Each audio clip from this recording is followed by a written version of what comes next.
Hi, everyone that is coming in. It's good to see all of you facilitators and friends of Mending the Soul. Thank you for joining us this evening. I'm going to give everybody a couple more minutes to log in, so just hang tight. We're also live on Facebook today, again. So everybody on Facebook, feel free to ask questions there. Let me know if you have questions there. And we'll get started in just a few minutes.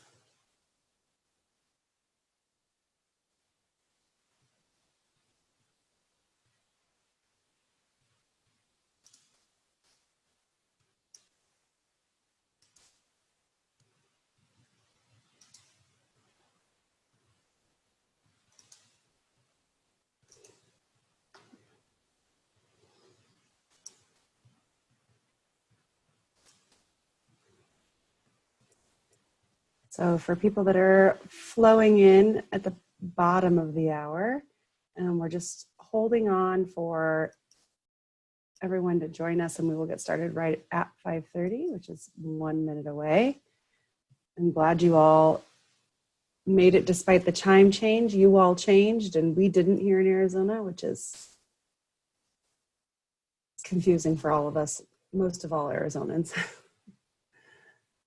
So I'm just trying to pull up Facebook so that I can watch you there. Okay.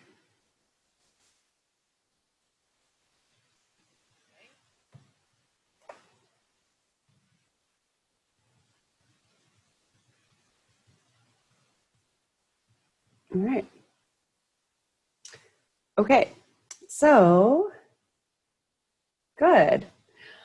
Welcome everyone to the webinar number 3 in our fall series. We are going to be talking today about the role of emotions in your healing journey. So it might seem self-explanatory, but I think it'll be an interesting webinar, and definitely if you're a facilitator, something you can use. And if you're somebody that's just starting your journey, you found Mending the Soul online and you're wondering, what is this and how might this apply to me?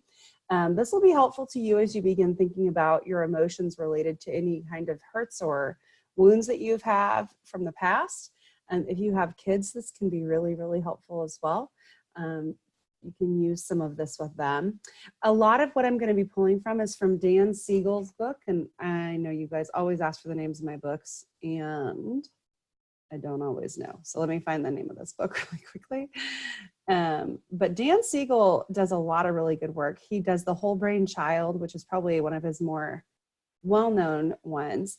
This one is called The Healing Power of Emotion. And it's a pretty academic read in terms of therapeutic language and neurobiology and all of that stuff.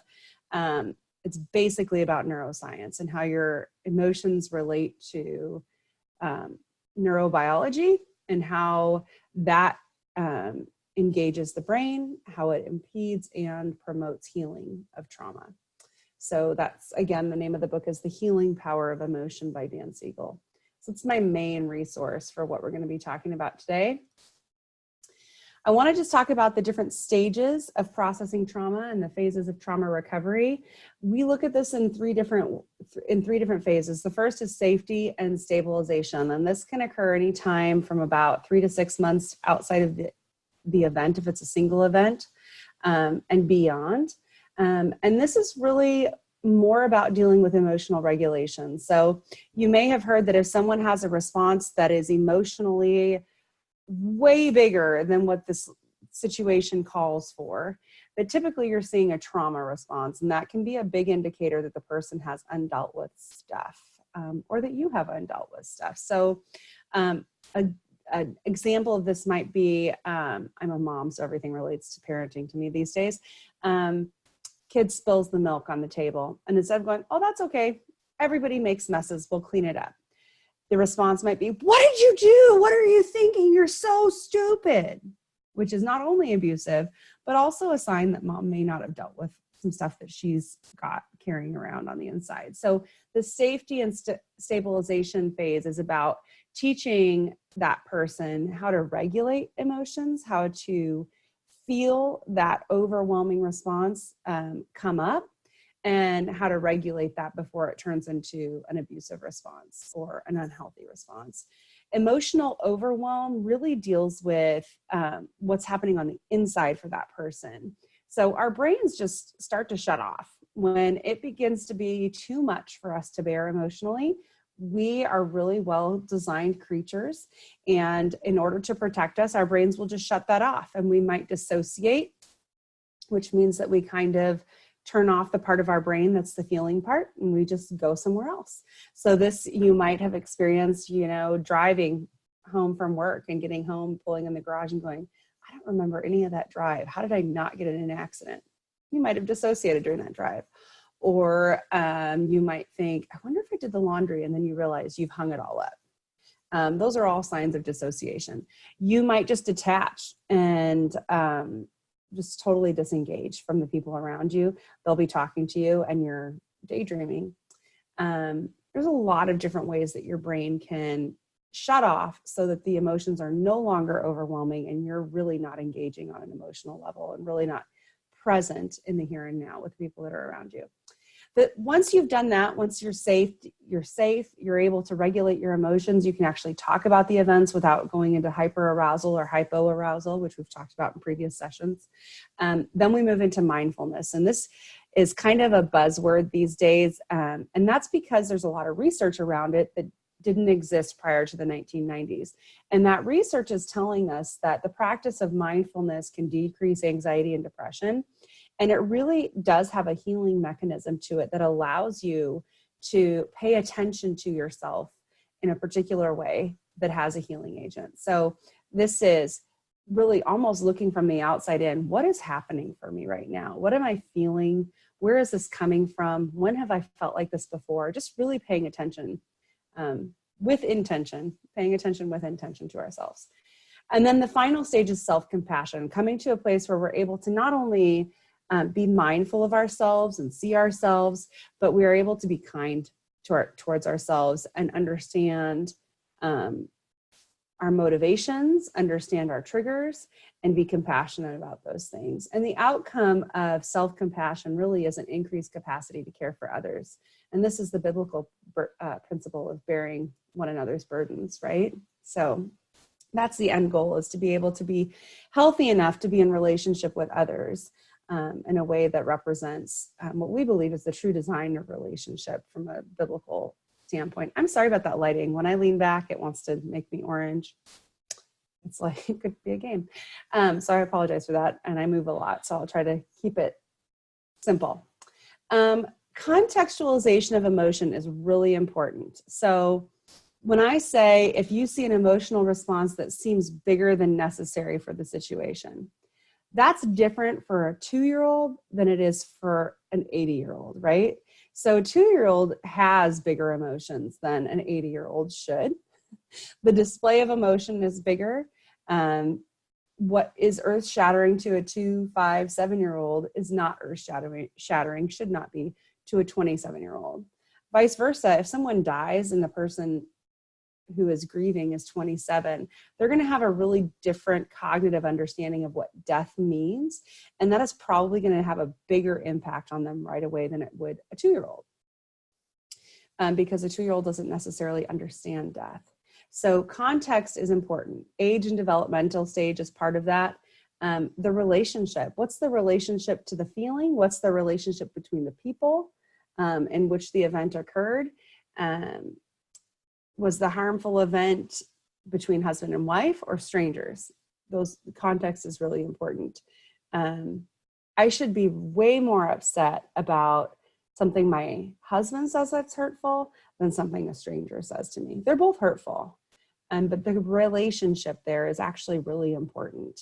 And if I am over responding to things that are outside of those really intimate, integral, important relationships, there may be a reason for that. Culture, what's the cultural context that this situation is taking place in? What's normal in one culture might not be normal in another culture. What's really hurtful in one culture might not be in another culture.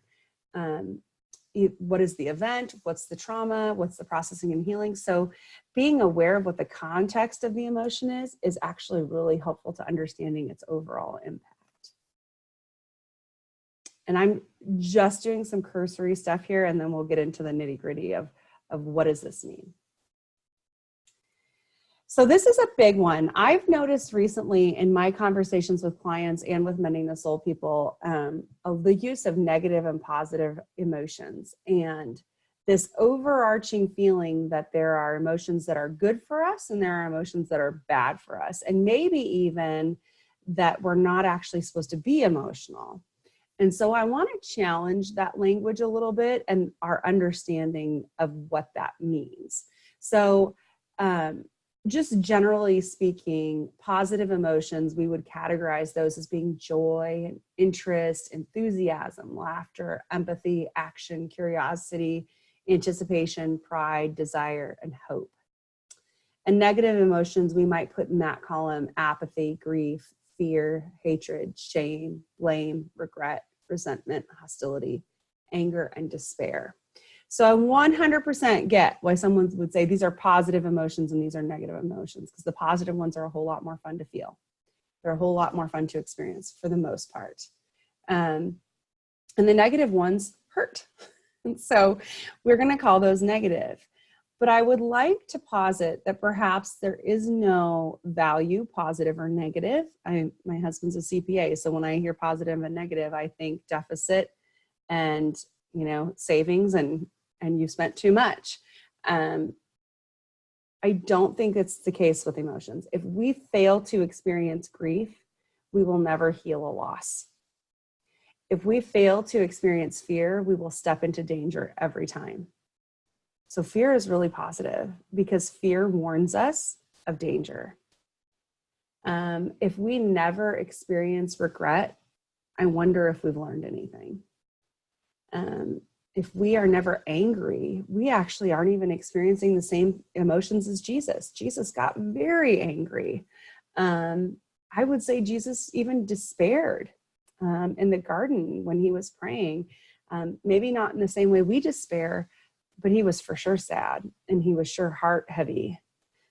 So I think a perspective shift in the labeling of positive and negative and just calling them emotions is sometimes necessary when we're learning to feel the things that are more socially considered negative emotions, especially for those of us that have been trained that there are only two acceptable emotions, anger and happiness, and everything else is not allowed. I liked this picture here of the big bad wolf and the three little piggies in their house of straw, and that anxiety and depression somehow have the power to blow this house of positive emotion down. And I'm sure for anybody that has struggled with those emotions, anxiety and depression, that feels tremendously true and weighty. And so if I allow the train to start moving in the direction of depression and anxiety, if I allow those emotions to come in, I risk losing the traction I've gained in building fun and hope and desire and happiness. And we're going to talk about how that may or may not be true and how to challenge that. But I want to just say it's understandable that would be a fear. If I step off into this abyss of sadness, and if I step off into this abyss of pain, and if I grieve the loss of parents that were loving and kind, if I grieve the loss of a childhood full of innocence instead of trauma, will it ever stop? And I think it will. In my experience, it does. So let's talk about how emotion actually helps us find an end to some of those things. So what does it mean to stay with an emotion? A lot of times, if you've had any therapy, your therapist might say, stay with it, stay with that. When you start to cry and your initial response might be, no thanks, I'd rather not stay with this emotion. But what does that mean? I know that a lot of times I hear participants and facilitators and even my clients say, I just don't want to be sad anymore. I just don't want to feel this way anymore. Why can't I just stay happy? When will I ever be happy? How do I make the pain stop? I want to stop being angry. So all of these are a desire to come out of what feels like a really negative emotional space. And I wonder if the reality is that in these cases, that the emotion has not been acknowledged, tied to the experience or the event, but it's a sadness in general. I'm sad that I'm not this. I'm grieving the loss of innocence. Because truly, once we acknowledge those emotions and we allow ourselves to actually feel it, we can begin to heal it. If and until you acknowledge your own emotions, their context, which we talked about earlier, their impact, and actually feel those feelings, you will continue to fight this tug of war with them. So my sense often is for people who are trying to escape the negative feelings that they are afraid of, they haven't really felt those feelings. They haven't cried for themselves. They haven't reached the point of compassion for self. And so they're in this tug of war of, I refuse to be stuck in this place, and they're pulling on this. And meanwhile, the wound is pulling on this, and it creates this tension. And it's that tension that is so uncomfortable. Dan Siegel says, consider a time, and I'd like you to do this if you're watching, to go ahead and do this with me. Consider a time in the recent past when you felt emotional. So just consider the word emotion and what that means to you. It might be good, it might be bad.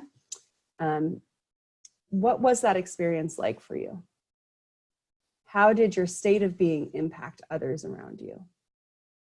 What happened before you became emotional? And what was the outcome of that emotional experience?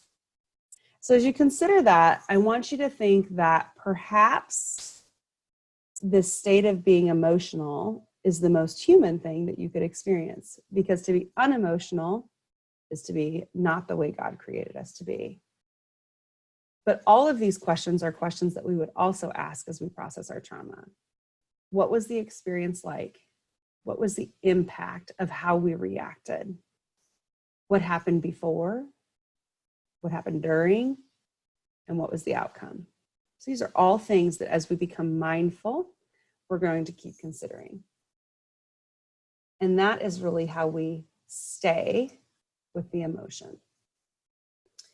And once we do that, we move into this wonderful phase called transformation, where that wound gets acknowledged. The pain of it is felt. Its impact is identified. And we begin to heal and transform. And transformation, I love the way Dan Siegel says this. He says, transformation feels as if some basic architecture is being remodeled rather than just new furniture being put in the house or moved from room to room. There's a deep structural change, even if quite subtle, that alters the backbone of existence. So I can really see this in my own life. I'm curious if you can see it in yours as you have walked through healing, if you have it all. This is the difference between playing whack-a-mole with your defense mechanisms and actually experiencing real change in your reactions. So one of the reasons the Mending the Soul model works, and other models like it, is that we are not changing behaviors to impact emotion. We are acknowledging our emotions and healing wounds so that our behaviors will change, so that we can have new life. And that is an architectural change. That's Joanna Gainsing our souls, right? That's changing the function of the rooms, how the structure is built, where the supporting beams are. We're not just moving the couch from one room to another. Practically speaking, what that might look like is I go to a group and I say, I want to deal with my anger. I just don't want to be angry anymore. I find I'm yelling at everybody. And that's a trauma response. So we go to CR.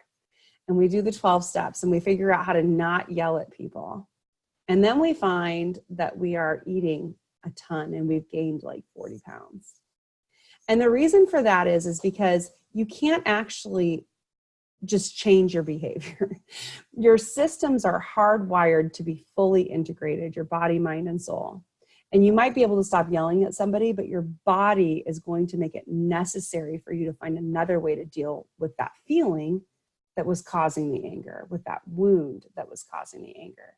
So until that wound is really dealt with and the emotions are felt and acknowledged, the behaviors will create a whack-a-mole situation where, okay, well, now I need to go to an overeaters group because I'm not angry anymore, but now Haagen-Dazs and I are best friends.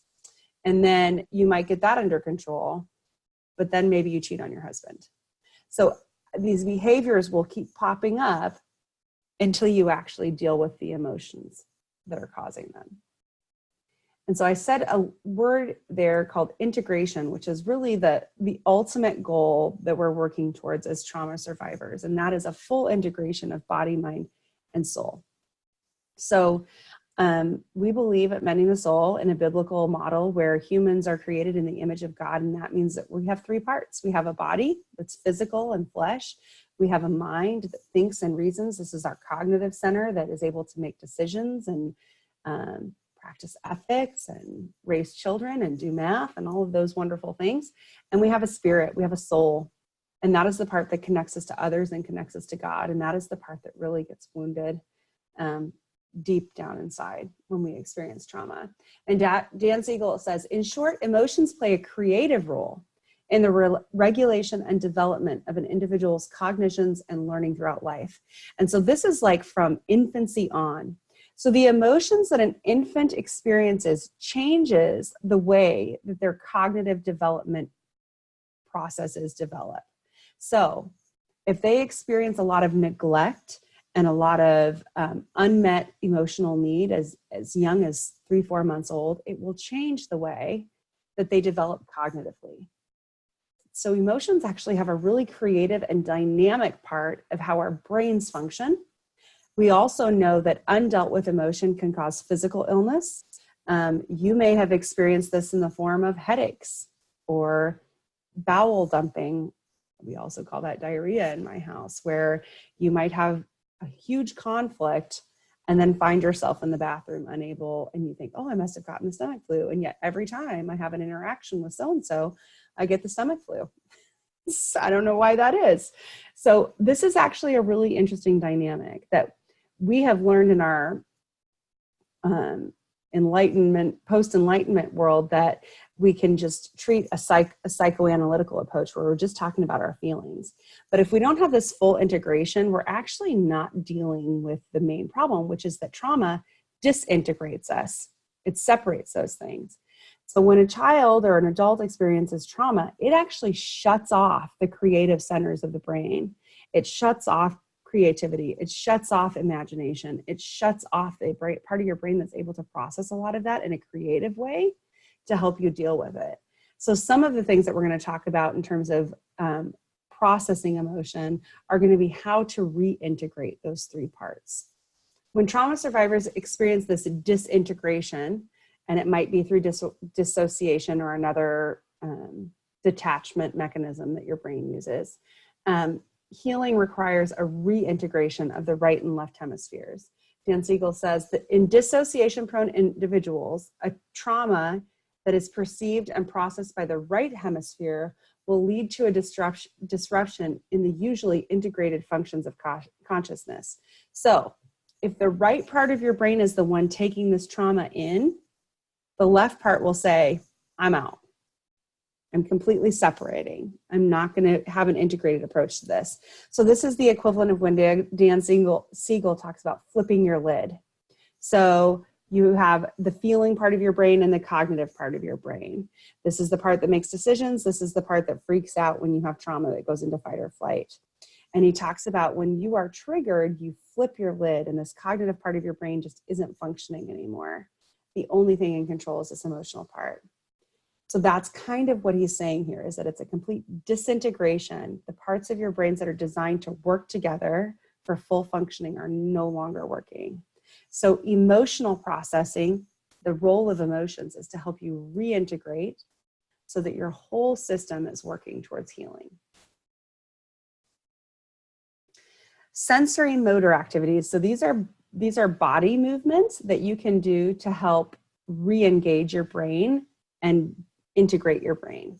So if you happen to be hypo-aroused, which means that you might be depressed, you might be lethargic, you might feel very tired and sleepy. If you find yourself in a Mending the Soul group and you're yawning, and you are having trouble staying awake and you're having trouble paying attention, this might be you. Turn on the lights in the room, make it brighter. Louder, upbeat music to activate your system. You might hold a plank for 60 seconds, probably not in the middle of a group, but if you find that that's you, you might do it before group. Jumping rope, going for a walk, run, or jog, whatever you're capable of doing. You might take a stability ball and sit on that during group and bounce on it if you're able during group to keep yourself activated. Another way to do this would be to dance. Oftentimes just leaving the house if you struggle with depression can be a huge step in activating your system. If you have the opposite problem and you tend to be hyper aroused and you need to relax, you might want to turn the lights down in the room. You might want to play soft music. You might want to rock in your chair instead of bounce. You might want to do some yoga or stretching, take a warm bath, use aromatherapy, or even massage. And once you've done that, you're going to want to take an assessment of your body.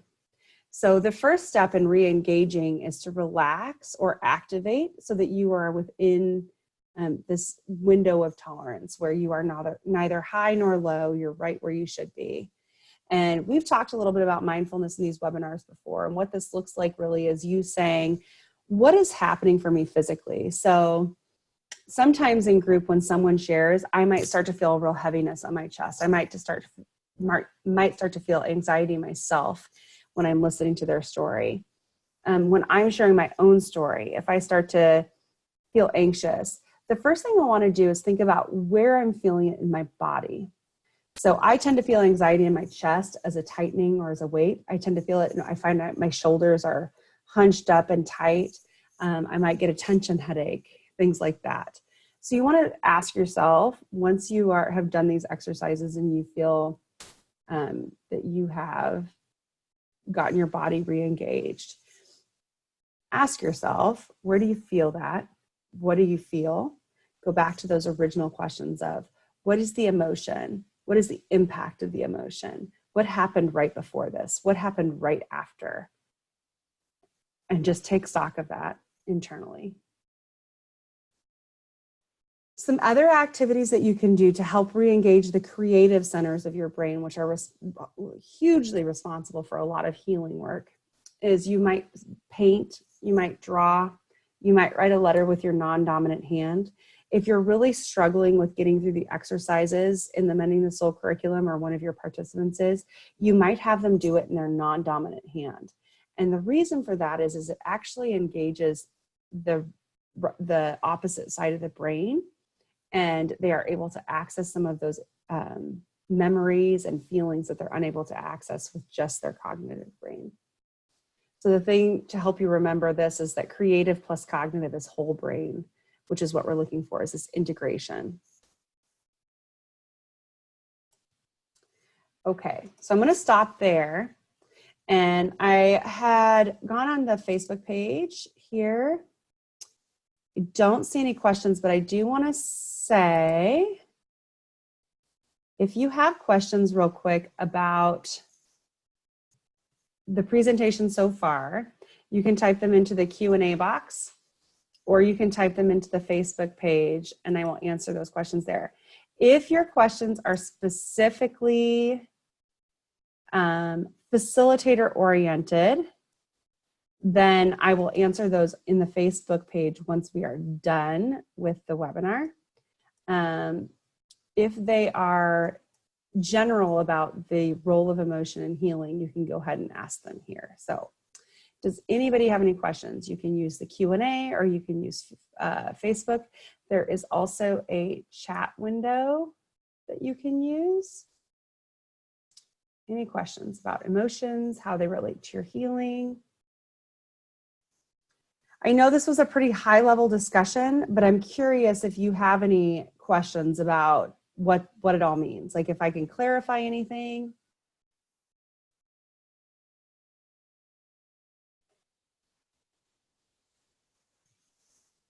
No?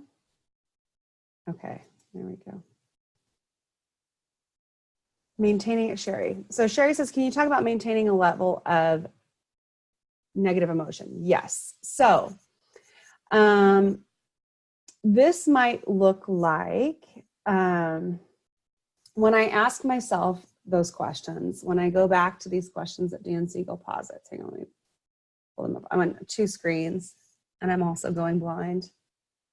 Okay. Nope.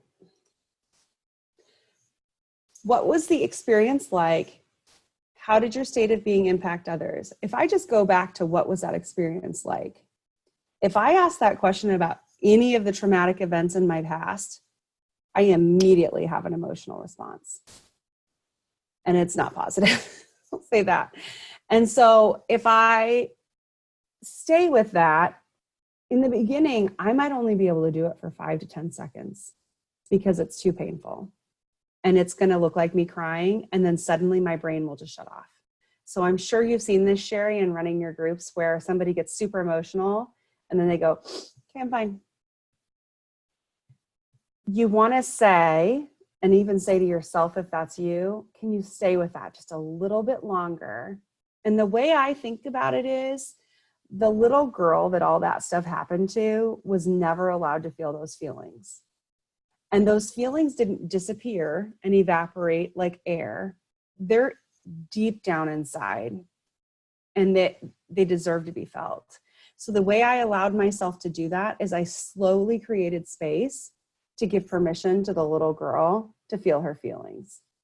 And mentally, that allowed me to not see it as me as an adult boohooing over the past, which we're told not to do, but as me allowing that little girl to have the time and the space and the safety to feel the feelings she didn't get to feel 35 years ago. And slowly but surely, I was able to let her cry for 5-10 minutes at a time. And then she even got angry sometimes and was able to get really mad, which she wasn't allowed to do as a little girl. So that's kind of how I see it. I mean, even in the cases of, let's say, a sexual rape as an adult, in those moments of being violated, you're not able to feel your feelings. You're just trying to survive. And so it's good and right that at some point that person that was violated have space that's safe to feel the feelings that were happening at that time. Does that help, Sherry? Okay.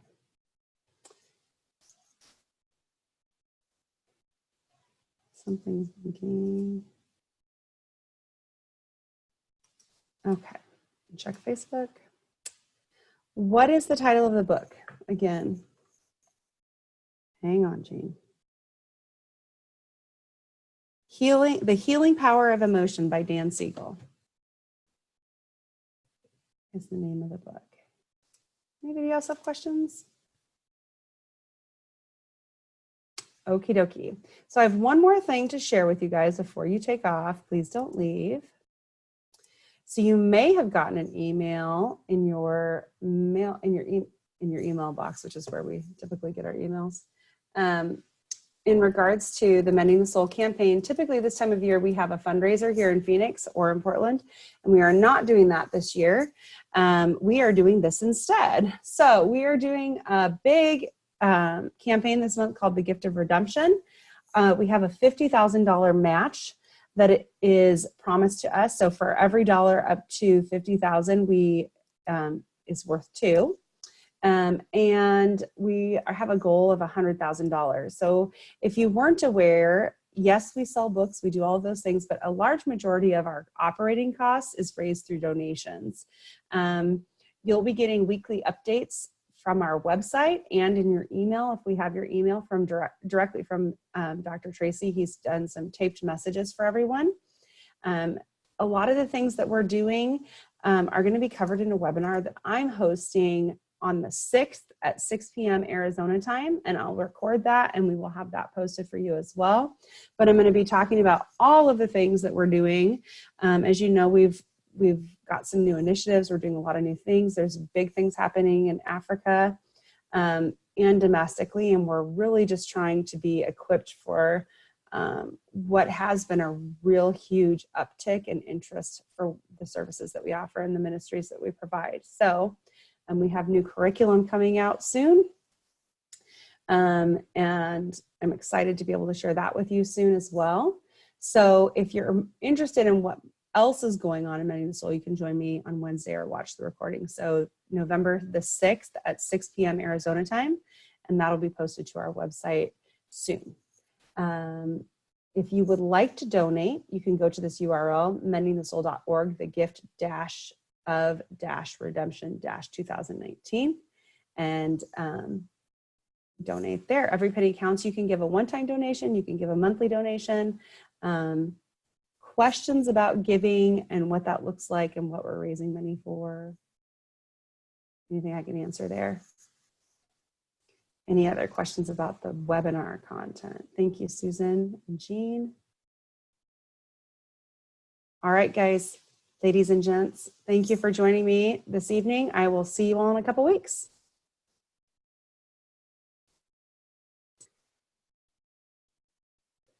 If you